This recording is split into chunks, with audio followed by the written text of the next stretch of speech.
This whole concept was revealed to me starting with Lamentations 1:10. The adversary hath spread out his hand upon her pleasant things, for she hath seen that the heathen entered into her sanctuary, whom thou didst command they should not enter into thy congregation. This precept first appears in Leviticus 10:10. Aaron was told that he was to put a difference between holy and unholy, between clean and unclean. 2 Chronicles 23:19.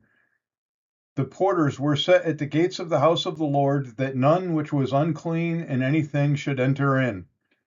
In Ezekiel 44:23, the priests were told to teach God's people the difference between holy and profane, and cause them to discern between unclean and clean.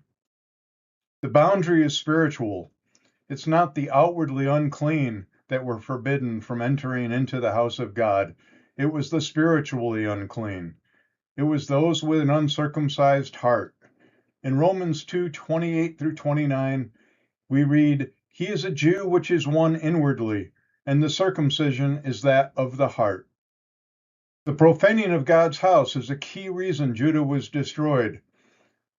There was theft and murder and adultery and other abominations going on in Judah at the time. But God drew the line when these things were allowed to enter into his holy congregation, into God's sanctuary. In Habakkuk 1:4, we read, Therefore the law is slacked, and judgment doth never go forth. For the wicked doth compass about the righteous, therefore wrong judgment proceedeth. God demands righteous judgment, especially in his holy house. And when the unsaved are allowed to enter, righteous judgment becomes harder. The modern day church is God's house. In Ezekiel 9, we read that judgment was to begin at God's sanctuary. In 1 Peter 4:17, we read the exact same language for the modern church. Judgment must begin at the house of God.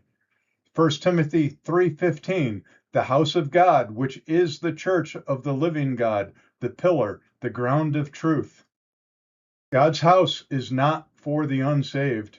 It wasn't in the Old Testament. It's not in the New Testament. 1 Corinthians 5:6 through 8. Your glorying is not good. Know you not a little leaven leaveneth the whole lump? Purge out therefore the old leaven, that you may be a new lump, as you are unleavened. For even Christ our Passover is sacrificed for us. Therefore let us keep the feast not with the old leaven, neither with the leaven of malice or wickedness, but with the unleavened bread of sincerity and truth. Paul's command in Corinthians is not a narrow local exception. It confirms the standing holy boundary principle. Like in Jeremiah, the apostles command believers to come out when you see unbelievers allowed to stay within the holy congregation. In Jeremiah 21:8 through 10, Behold, I set before you the way of life and the way of death. He that abideth in this city shall die, but he that goeth out shall live. For I have set my face against this city for evil, and not for good.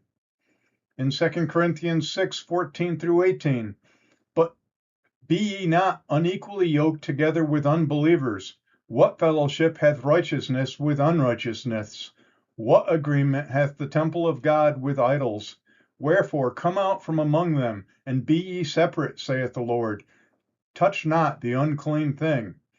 In Ephesians we read, Be ye not partakers with them. Have no fellowship with the unfruitful works of darkness, but rather reprove them. A much more detailed study is attached at the bottom of this video. Please consider downloading it and praying about it before the Lord. Thank you for taking the time to look at this study. Have a blessed day.